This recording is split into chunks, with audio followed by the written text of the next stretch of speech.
Welcome to Compasscope. Our research platform covers over 1,100 public companies. Each week, we share one of our active research files here in dialogue format. I want you to think about the last time you filled up your gas tank. Yeah, it's a pretty mundane chore for most of us. Right, exactly. It feels like this incredibly simple, straightforward transaction. But behind that pump, there is this massive, just incredibly complex global chess game happening. Oh, absolutely. You're talking heavy crude oil, massive interstate pipelines, and, billion-dollar optimization strategies playing out every single day. And that's exactly what we're getting into today. Welcome to the deep dive. Our mission today is to completely unpack a titan of the energy industry, Marathon Petroleum Corporation, or stock symbol MPC. Yeah, and to really understand how a behemoth like this operates, we've pulled together some great sources. We are looking at a really comprehensive research report from Compasscope, Right. and we're crossing that with the actual notes from MPC's recent Q4 2025 earnings call. Right, the one from February 2026. Exactly. And, by the end of this deep dive, you are going to understand exactly how this company makes its money, how it fends off rivals, and how it navigates what is, frankly, a rapidly shifting global landscape. Yeah, because there's this one statistic that just completely blew my mind. Since 2021, MPC has bought back over 50% of its own outstanding shares. Which is just wild. Right, let that sink in. Half of a multi-billion-dollar Fortune 50 company just systematically retired from the open market in a few years. It begs the question, how does an oil refiner generate that much excess cash when, the whole global narrative is about transitioning away from fossil fuels? Well, it really comes down to this masterclass in capital allocation. Yeah. But before we get into the financial engineering of it all, we really have to map out what this company actually does. Because it's not just one business. It's split into three main buckets. Okay, lay it out for us. What's the first bucket? So the core engine is refining and marketing, or R&M. They operate these extremely high-complexity refineries across the Gulf Coast, the Mid-Continent, and out on the West Coast. And this is where they're actually taking the raw material and turning it into a product, right? Exactly. Taking crude oil and churning out gasoline, diesel, jet fuel. So if we think of MPC like a massive restaurant empire, the R&M segment is like the high-tech kitchen. Oh, I like that. Yeah. Taking these raw, really tough ingredients, the heavy crude, and turning them into premium meals, like the jet fuel. That's a perfect analogy.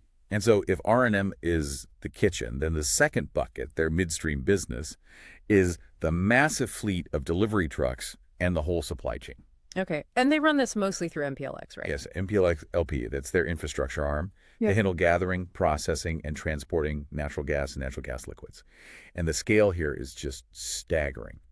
MPLX handles about 10% of all natural gas produced in the entire U.S. 10%? That's a massive chunk of the country's energy infrastructure. It really is. And the reason this specific bucket matters so much is that it acts as this huge financial safety net for the parent company. Because it's fee-based, right? Exactly. Yeah. MPLX generates these massive, predictable cash distributions that kick up to MPC, and that basically funds MPC's dividends and their baseline capital spending.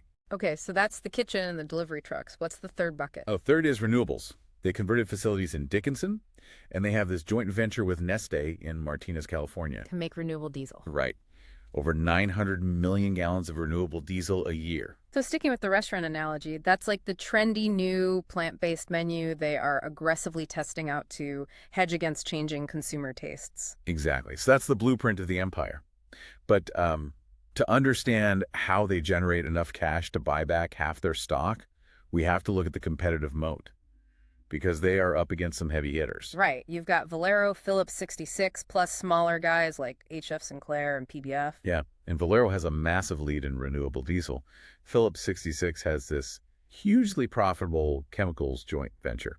So MPC's secret weapon isn't necessarily those things. It's their scale and their system complexity. And the Compasscope report highlighted this, right? They gave them a complexity rating of 10.8. Yes, 10.8 is incredibly high. And what that means in the refining world is that they have a distinct sour advantage. A sour advantage. Explain that for a second. So roughly 50% of MPC's crude slate is what's called sour crude. It's heavy, it's thick, and it is loaded with sulfur. Sounds terrible. It is. It's incredibly hard to process. But because it's so hard to process, the market prices it at a massive discount compared to the light, sweet crude everyone else wants. It's much cheaper to buy. Okay, wait. If sour crude is so much cheaper, and obviously cheaper inputs mean higher profit margins, why doesn't every refiner just buy it? Because processing sour crude will literally destroy a normal refinery. Really? Yeah, the naphthenic acids and the sulfur in sour crude under high heat, it will just eat right through standard carbon steel pipes.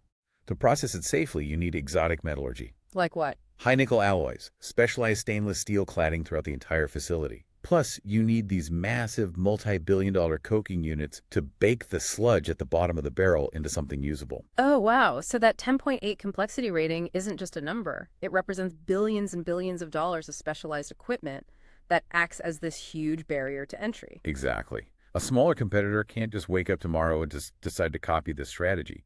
That 10.8 rating is the multi-billion-dollar moat.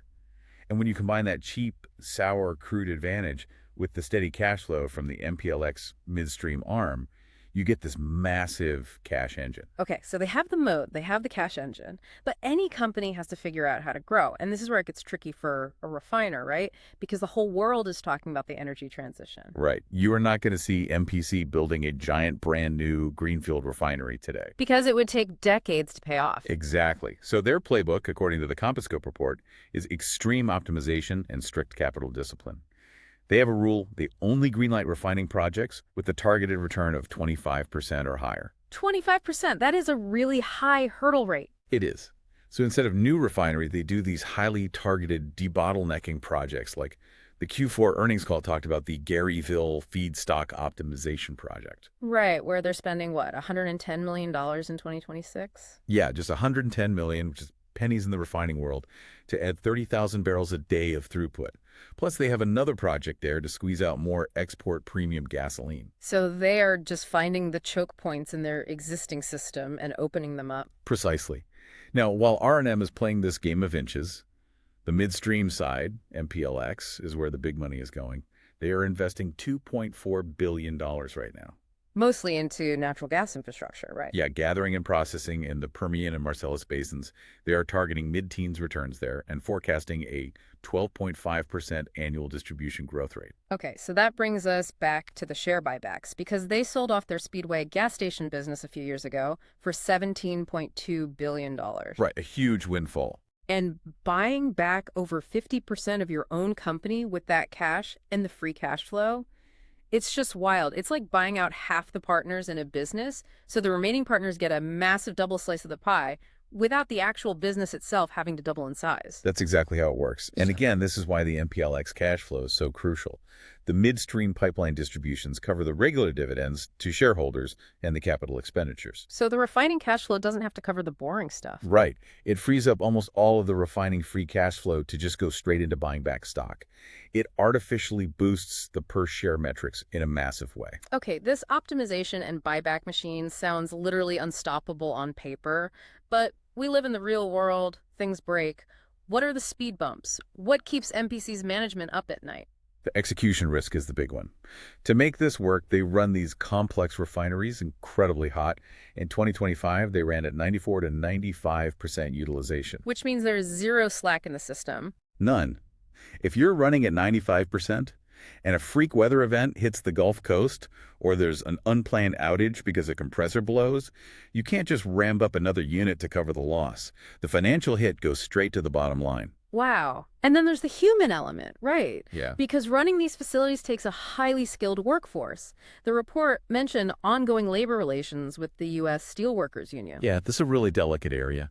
On the Q4 call, management noted they are operating under rolling 24-hour contract extensions at several key facilities. Wait, a rolling 24-hour extension, doesn't that mean a strike could technically happen at almost any moment with like zero notice and just completely throw a wrench into that 95% utilization rate? Technically, yes. The execution risk there is undeniably present.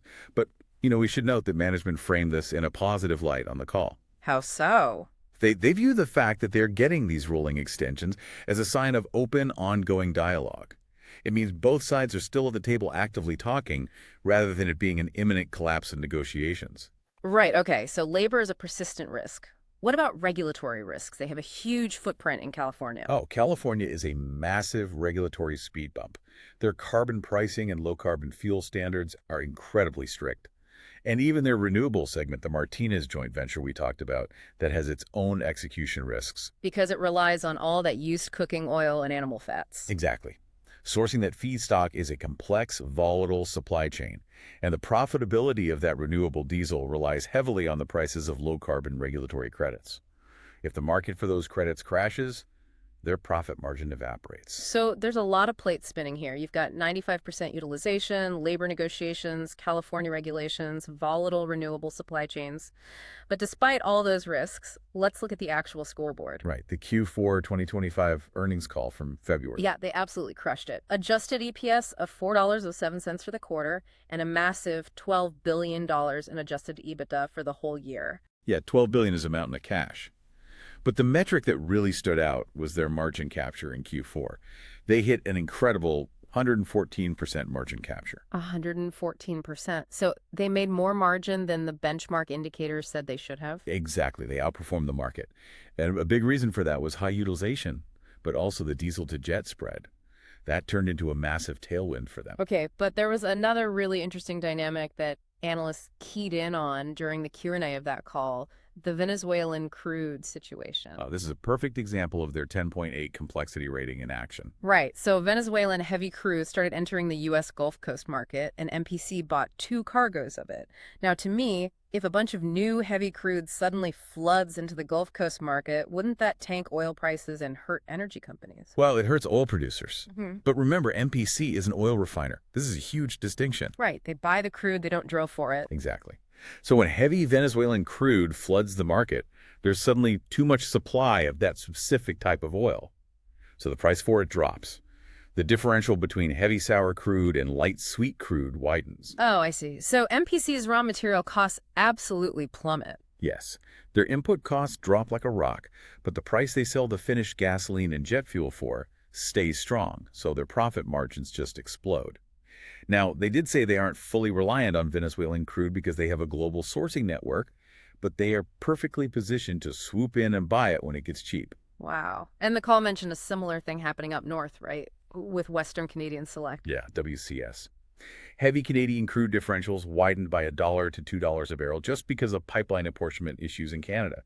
Again, cheap, heavy crude is the lifeblood of MPC's cost advantage. So they have these massive macro tailwinds. But they also announced a big leadership change on that call. A new CFO, Maria Curie. Right. And what's interesting there is how management introduced her. They really emphasized her lean mindset and her extreme focus on capital discipline. Which is exactly what Wall Street wants to hear when a company has $12 billion in EBITDA. They want to know you aren't going to go out and blow it on some vanity project. Exactly. It's a signal that the 25% return hurdle for new projects is going to stay firmly in place. So bringing this all together, for anyone listening and tracking MPC moving forward, what are the key dials on the dashboard they need to be watching? Number 1 is global refining margins or crack spreads. The crack spread is the difference between the price of crude oil and the price of the refined products. That is the ultimate driver of R&M cash generation. If the global economy slows down, crack spreads usually shrink. Okay, crack spreads. What else? Heavy and sour crude differentials, like we just talked about with Venezuela and Canada. That wide discount is the foundation of their 10.8 complexity moat. If that discount narrows, their advantage shrinks. Right. Yeah. And what about the MPLX side, the midstream business? For MPLX, the big key to watch is U.S. natural gas demand. And right now, that demand is surging. Because of LNG exports, right? Yes, but also AI data centers. Wait, really? AI data centers are driving pipeline demand. Absolutely. The electricity required to train and run these massive AI models is staggering. And natural gas is one of the primary baseload power sources being tapped to feed the grid for these data centers. So MPLX is building out the infrastructure in places like the Permian and Marcellus basins to move that gas to where it's needed. That is just, I mean, I have to pause on that because it's so wild how interconnected everything is. You have some tech company in Silicon Valley building an AI data center that creates demand for electricity, which creates demand for natural gas. So MPLX builds a pipeline, collects a toll fee on the gas, and kicks that cash up to MPC. And MPC takes that cash from the tech boom and uses it to fund a massive stock buyback program for a legacy oil refiner. It's brilliant, really. It shows exactly why MPC is positioned the way it is. They are actively hedging the slow, long-term decline of gasoline demand against the explosive infrastructure needs of natural gas and the tech sector. Incredible. Okay, any other keys to watch? The last one would be West Coast policy. Specifically, keep an eye out for any new California refinery closures. But wouldn't a closure be bad for the industry? For the industry? Maybe. But a recent peer facility closure in California actually served as a massive tailwind for MPC's remaining assets out there. Oh, because it tightens the supply. Exactly. The regulations push a competitor out, supply drops, but demand stays relatively stable. So the margins for the refineries that are left standing, like MPC's, shoot up. Man, we have covered so much ground today. We started by unpacking that 10.8 complexity rating, learning how MPC digests the cheapest, most corrosive sour crude on the market. Right. The multi-billion-dollar superstomach. Yeah. And then we looked at the MPLX toll road, that massive cash engine that just keeps chugging along. We talked about their relentless capital discipline, demanding 25% returns and refusing to build new refineries. And how all of that, combined with the current tailwinds of sour crude pricing, allowed them to just systematically retire half their outstanding shares. Exactly. But before we sign off, I want to leave you with one final thought to mull over. We talked about how the MPLX pipeline business acts as the cash engine funding the legacy refining empire right now. But think about this. If natural gas demand continues to just absolutely surge to power the world's AI data centers over the next decade, could MPC's boring midstream pipeline business eventually become the true powerhouse of their entire portfolio? Oh, that's a great point. Like, could it completely overshadow the legacy oil refining that built the empire in the first place? It's something to chew on. Definitely something to watch. Well, thank you all for taking the plunge on this deep dive with us. Keep questioning the consensus. Keep exploring the hidden mechanics of the markets around you. We will catch you next time. This content is produced by Compasscope.com. For more than 1,100 public-listed companies, find detailed company research reports, visual mind maps, earnings call analysis, and audio discussions on Compasscope.com.